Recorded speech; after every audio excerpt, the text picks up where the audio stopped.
Welcome to the first online lecture in this semester. And in today's lecture, inshallah, we're going to revise on the first three topics in chapter 4. Chapter 4 is about tax on commercial and industrial activity.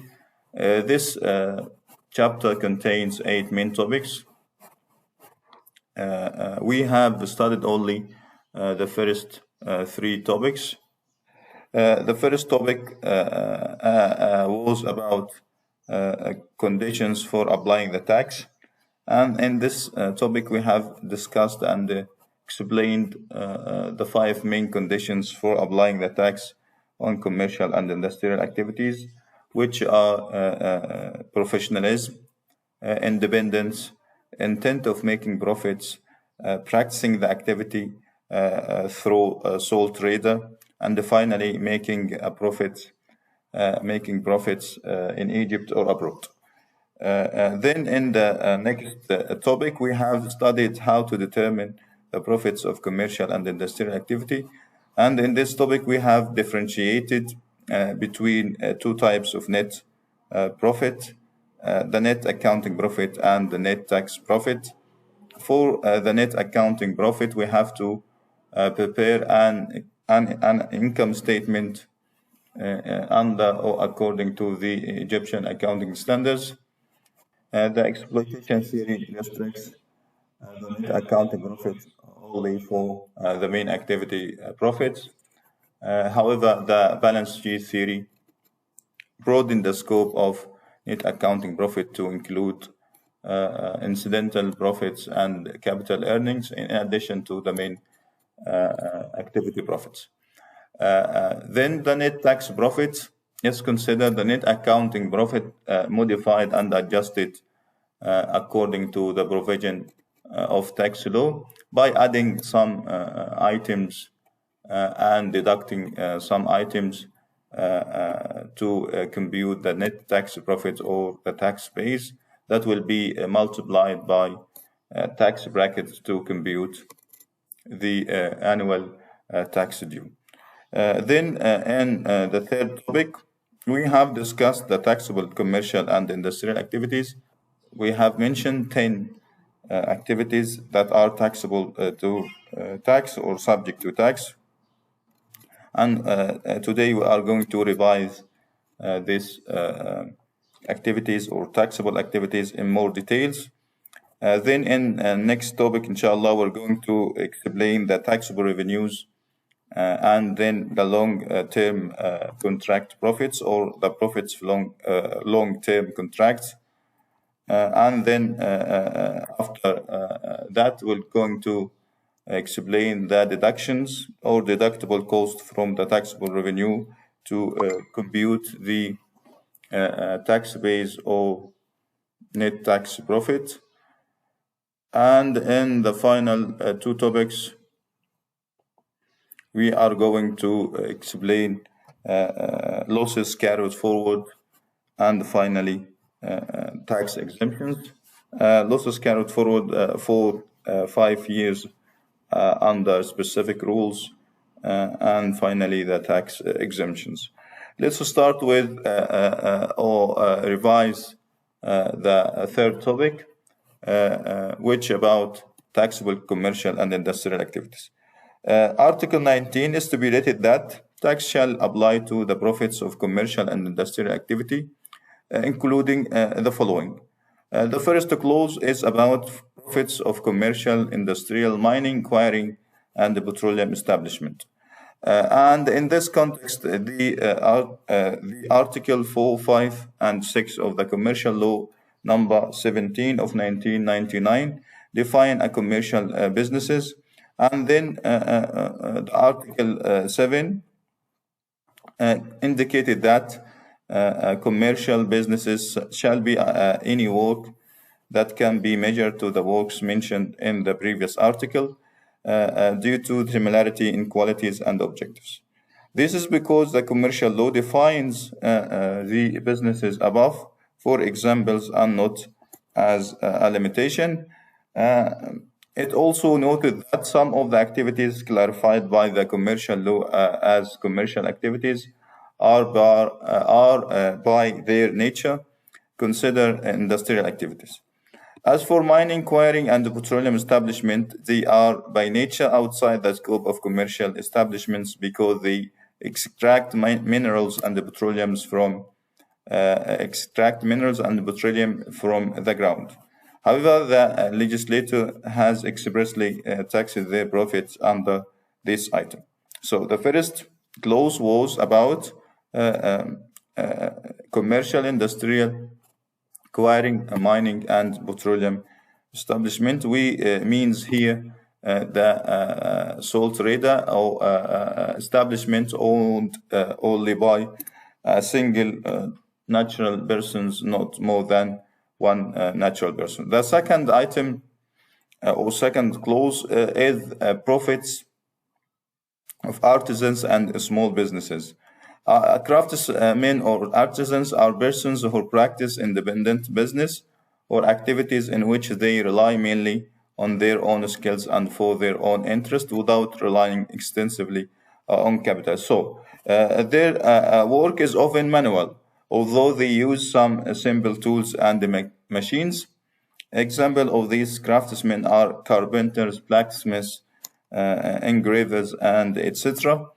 There is a problem for computing the tax and collecting the tax for craftsmen and small activities because they don't often hold regular accounting books. So it's difficult to determine their income accurately for tax purposes. Consequently, Article 66 of Law Number 91 of 2005 stipulated that agencies which license the wholesale trade in vegetables, fruits, grains, and other foodstuff, or agencies licensed the practice of handicrafts shall collect amount on account of tax from the person is whose name the renewed license is issued. Such agencies are prohibited from renewing the license until the said amount is collected. The amount shall be determined by a minister decree at not more than 10% of the renewal fees. This is how to collect an amount under or account for the tax. How to compute the tax for small businesses? In this context, Article 18 of the law stipulated that the tax accounting rules, procedures for collecting the tax on profits of small enterprises shall be issued by a minister decree. This shall not conflict with provisions of the Small Enterprises Development Law, and also shall be consistent with their nature and facilitate their tax treatment.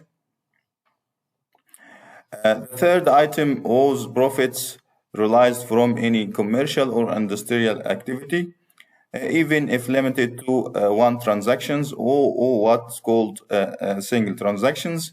In this context, the executive regulations defined and indicated the rules of what is deemed a single transactions when applying the provisions of this clause. So the Article 25 of the executive regulation clarified that a single transaction is every purchase made by a resident taxpayer to sell movable assets that were not purchased for personal use, provided that the transaction is for a commercial or industrial purposes and the sale occurs within 12 months of the date of purchase. So we can summarize 5 conditions for applying the tax on the profit of single transaction, which namely, the transaction shall be conducted by a taxpayer residing in Egypt. The transaction is for sale and not for personal use. The transaction relates to movable assets, not real estate. The transaction is for commercial or industrial purposes. And finally, the sale must be made within 12 months from the date of purchase. So it must be emphasized that what is subject to tax is the profits of the transaction and not its total value if all the previous requirements are met. Otherwise, the profits of a single transaction are not subject to tax. In this context, the tax legislator or the legislator was completely right in stipulating explicitly that the profits of a single transaction be taxed.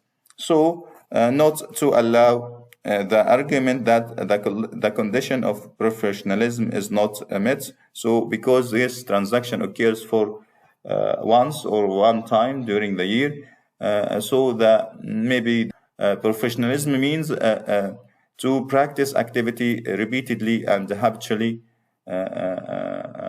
This the legislator has explicitly stipulating that the profit of single transaction will be taxed, even the professionalism condition is not met.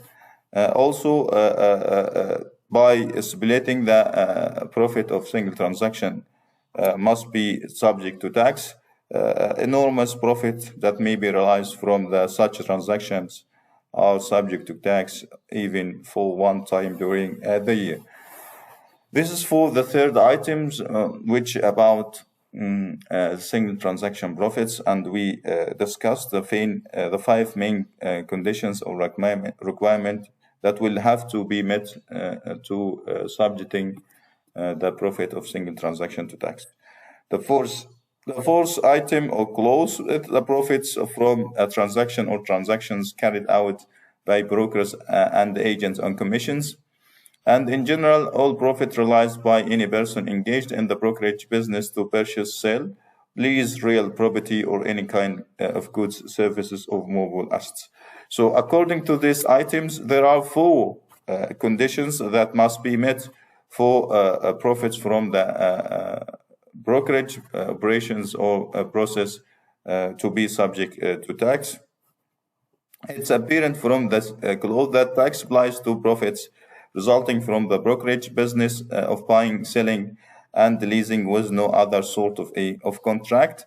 The sale, lease, or purchase includes any types of goods, services, or mobile assets, and also real estates. So the four conditions that will have to be met or must be met for the tax to apply to the profit of this category can be summarized as follows. There is a brokerage operations or a process of business which entails bringing the seller and the buyer closer together to complete the contract between them and to conclude the deal in exchange for financial fees, commission, or brokerage that may be a specific amount or percentage of purchases, sales profits which broker receives from one or both parties. The second condition, the brokerage process operations concern purchasing, selling, or leasing without other contracts. The transaction relates to real estate goods, services, or movable assets. The requirement of professionalism in brokerage operations should be met. However, the tax applies to the profits of non-professional brokers, as Article 19 of the law confirms this, stating that the tax shall apply to all profits realized by any persons engaged in the brokerage business. The legislator has also stipulated in Article 57 of the law that the amount which individuals, firms, and legal persons pay to any natural persons as a commission or brokerage, as long as it's not related to the carrying on of his profession, are subject to tax of the commission or brokerage, must withhold the amount of the due tax and remit it to the competent tax office within the first 15 days of the month following the month in which the commission or brokerage was paid at the rate stipulated in Article 56 without deducting any cost. Where such amount are subject to tax according to a rate stipulating in Article 56 of the law, which is 20% without any reduction, whether to meet costs or family burdens. So any natural persons practicing brokerage for one time or the brokerage process is not related to his profession. The brokerage that will received by the natural person will be subject to tax by a rate of or at a rate of 20% without deducting any cost. So if the natural persons receives 10 or a thousand Egyptian pound as a commission, we must all the payer must deduct 200 Egyptian pound from the commission and pay the remain 800 Egyptian pound to the natural persons as a commission after deducting the tax. This is for the item 4. Item 5 is the profits from leasing activities, and this in this activity there are two kind of profit from leasing: the leasing of commercial or industrial shops, whether the lease includes all or part of its tangible or intangible elements, and as well as profits from leasing mechanical and electrical machinery, excluding from the farm tractors, irrigation machines and their accessories, and machinery and equipment used in agriculture. So the legislator stipulated that, according to this item, that subject of lease should be a commercial or industrial shop as real estate, and that lease contract should include the exploitation of all or part of its tangible elements, machinery, equipment, or furniture, and intangible elements, trade name or trademarks, necessary to run the shop. In the case of renting a shop devoid of these elements, it's not considered a commercial businesses. Therefore, its revenue are liable to real estate wealth tax. The legislator didn't differentiate between leasing through the owner or the tenant. Instead, taxed all leasing operations, even if they were subcontracted. The tax generally levies on the net rental profits after deducting the expenses necessary to generate such revenue. This is for the first part. The second part, the legislator has excluded from taxation profits from the rental of farm tractors, irrigation machines and their accessories, and machinery and equipment used in agriculture. This comes to encourage the expansion of agriculture using these machines and equipment. For the 6 items, profits from all kinds of transportation activities.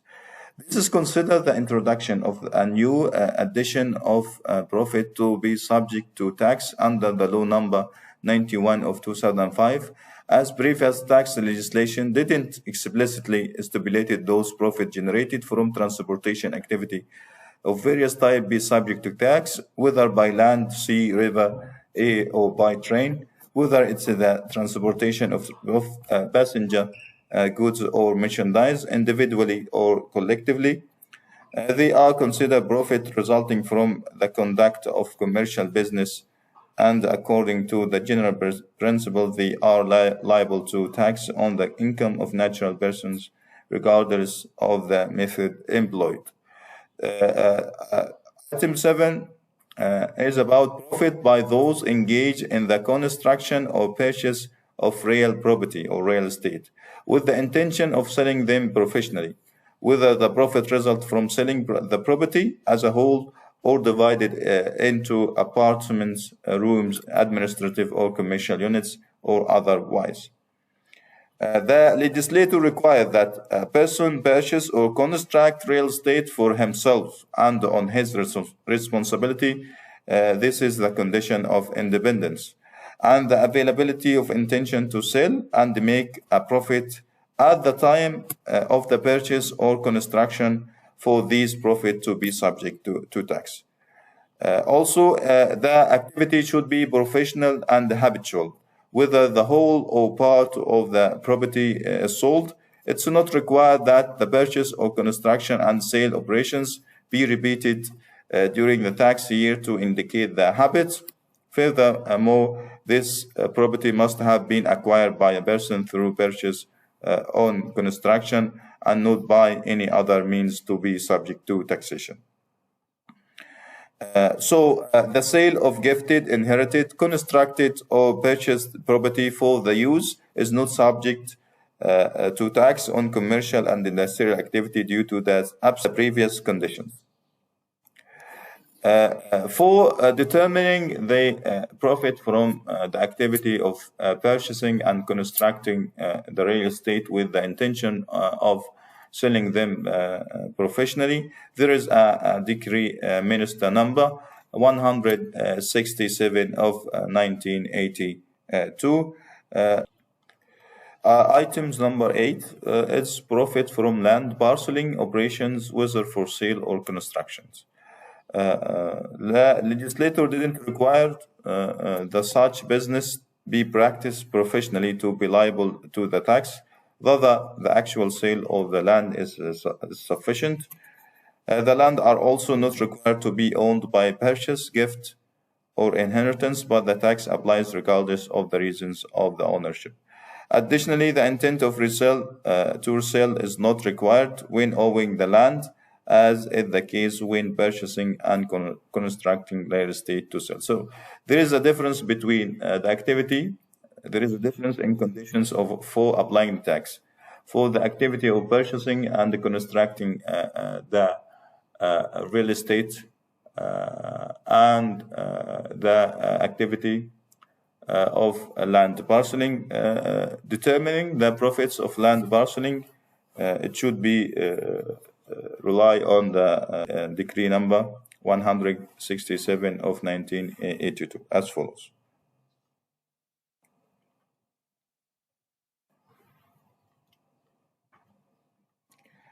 Final item in Article 19 is about four kind of activities. The first activity is the land reclamation or cultivation establishments. The second activity is poultry farms or mechanical hatcheries project. The third is cattle and livestock farms of more than 20 head. And the final is fish farms and the fishers projects. So regarding the profits from land reclamation or cultivation establishment, it's clear that the legislator used the term O to indicate that the tax may apply to the profit of land reclamation or land cultivation establishment only, or to the earnings of establishments that practice both activities simultaneously. Concerning poultry farms or mechanical hatcheries project, the legislator required that poultry must be farmed or hatched mechanically for such a profit to be subject to tax or be taxed. Thus, if poultry rearing or hatching is carried out non-automated, it's not subject to tax. Regarding the cattle and livestock farms and fatting them, the legislator has subjecting them to or subjected the profit of these projects to tax, as their revenues meet the criteria for being taxed. In addition, the activity of this project has spread on large scale, since it generates massive or enormous profits for its owner through the collaboration of capital and labor to practice activity professionally.